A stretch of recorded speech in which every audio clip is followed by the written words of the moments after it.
Chào anh em, nghe cái chủ đề hôm nay thì anh em cũng biết rồi, game hài thì thôi lại còn bựa. Tôi biết nhớ anh em khá kén chọn trong chơi game, nhưng list game ngày hôm nay Sắp Game lựa chọn đảm bảo mang đến cho anh em những giây phút xả stress không chỉ khi chơi một mình mà còn có thể chơi cùng với anh em bạn bè. Thi thoảng cũng phải chơi vài thể loại game khác để thay đổi không khí chứ nhỉ. Ok, game là dễ, hãy để tôi giới thiệu game cho anh em, còn hay dở như thế nào thì tùy anh em cảm nhận nha. Còn bây giờ thì bắt đầu video thế nào.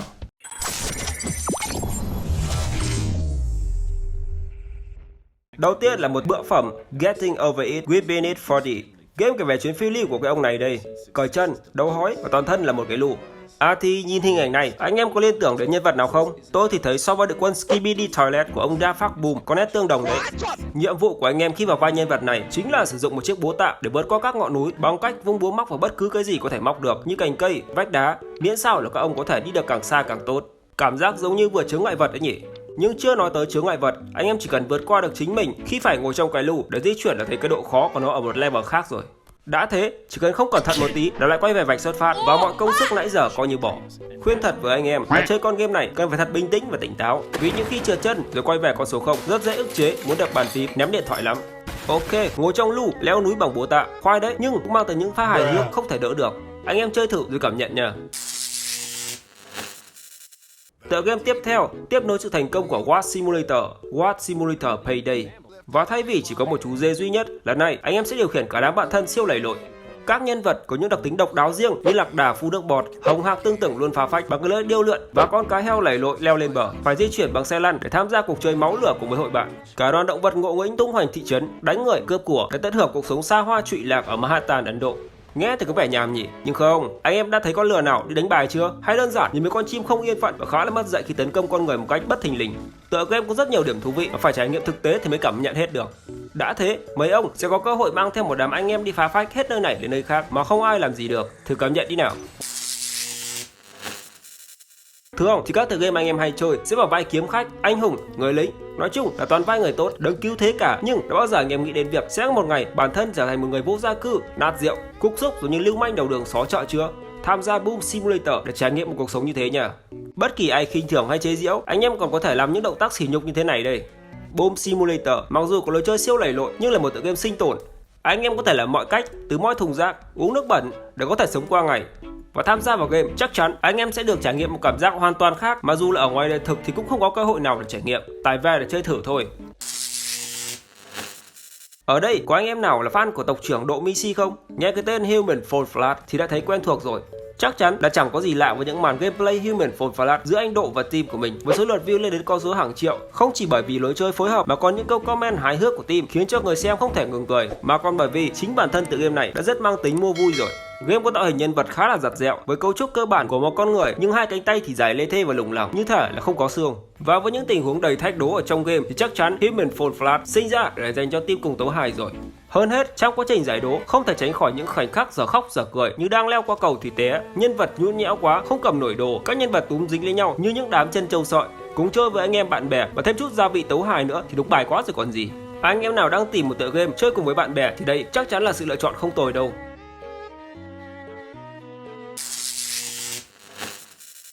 Tiếp tục là một siêu phẩm hài bựa nhưng cũng gây ức chế không phải là dạng vừa, và đó là Trap Avenger 2. Đúng như cái tên Trap Avenger, vào game thì đi đâu cũng thấy bẫy nhiều tới nỗi anh em chưa kịp di chuyển cũng sập bẫy rồi. Game cũng có những tình huống dở khóc dở cười khi mới bắt đầu hành trình trải nghiệm. Giải trí là thế, nhưng một trò chơi mà để qua một cửa thì anh em phải chết đến cả chục lần trong tình trạng chết rồi vẫn chưa hiểu vì sao mà mình lại chết thì có lẽ chỉ có Trap Avenger thôi. Hơn nữa, có những lúc tăng sông muốn cào bàn phím, đập điện thoại nhưng lại muốn chơi tiếp để quyết tâm qua màn cho bằng được thì anh em hãy chọn chơi thử nha.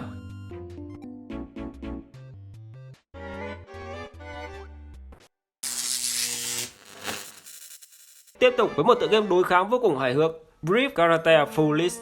Sắp game tôi phải nói là dù anh em có phải là tín đồ của dòng game đối kháng hay không thì Brief Karate Foolish vẫn là một tựa game rất đáng để thử qua đấy. Với giao diện tương tự như huyền thoại Street Fighter, Brief Karate Foolish mang đến những giây phút cười không nhặt được mồm nhưng cũng có lúc hồi hộp và căng não lắm đấy. Nhân vật ở trong game là những anh chàng Nhật Bổn thiếu vải này, được gọi là võ sĩ, nhưng những pha ra đòn của hai ông này là đúng phong cách tấu hài cực mạnh luôn. Brief Karate Foolish có lối chơi đơn giản bằng cách sử dụng các lệnh nhảy, bước, tung đòn để hạ gục đối thủ và giành lấy chiếc quần lót huyền thoại. Đúng rồi, anh em không ai nhầm đâu, phần thưởng cho người chiến thắng là cái quần xịp này. Ok, khá là ngốc nghếch nhưng với lối chơi độc đáo, nhân vật với tạo hình mang dấu ấn rất riêng như thế này thì bỏ thời gian ra chơi không hề phí nha.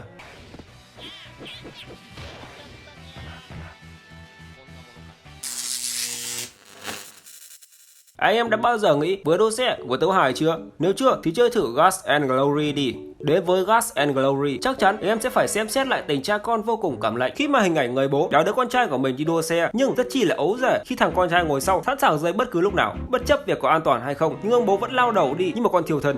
Thề với anh em là thằng con trong tựa game này rất nhiều lần đã muốn nói ông làm bố tôi hơi bị lâu rồi đấy. Nếu như muốn đua xe kiểu mới thì anh em hãy cùng chơi Gas and Glory nha. Chắc chắn sẽ thú vị hơn rất nhiều so với những siêu phẩm đua xe hàng top ngoài kia đấy.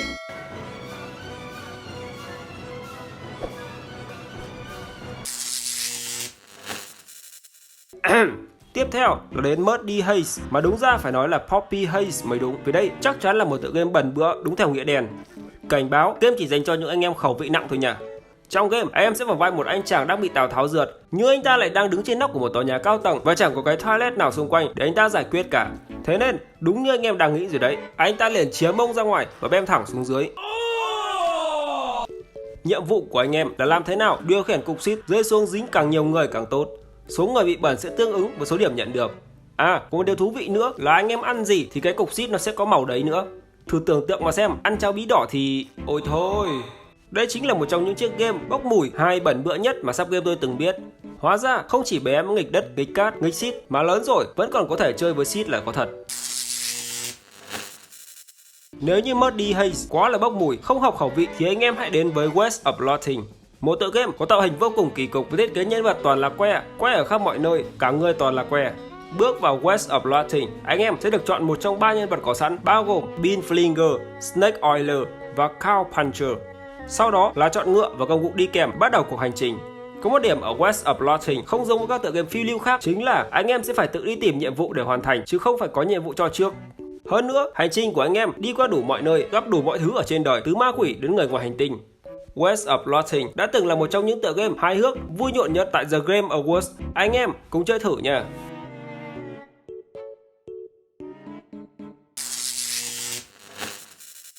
Và cuối cùng là tựa game hài hước Dumb Way to Die. Đúng như tên gọi, anh em sẽ phải vận dụng hết mọi khả năng, thao tác di chuyển của nhân vật để không bị chết theo những cách ngớ ngẩn nhất. Đôi khi phải thử thách đua bơi với cá piranha, đánh răng giúp cá mập, đưa đầu qua khe cửa tàu điện ngầm, cùng rất nhiều trò nghịch dại vô cùng hài hước khác. Có một điều lưu ý với anh em là Dumb Way to Die càng chơi sẽ càng khó đấy. Tuy Dumb Way to Die nghe có vẻ khá là ngốc nghếch nhưng lại được đánh giá cao về tính giáo dục thông qua những bài học tinh tế với dòng nhắc nhở hãy cẩn trọng sau mỗi màn chơi với những mối nguy hiểm từ thực tế. Ok, và vừa rồi là 10 tựa game hài bựa. Anh em đã lựa chọn được game nào chưa? Cùng rủ thêm vài chiến hữu để cùng nhau tấu hài xả stress nha. Và video hôm nay đến đây thôi. Hẹn gặp lại anh em ở những video sau nha. Chúc anh em chơi game vui vẻ.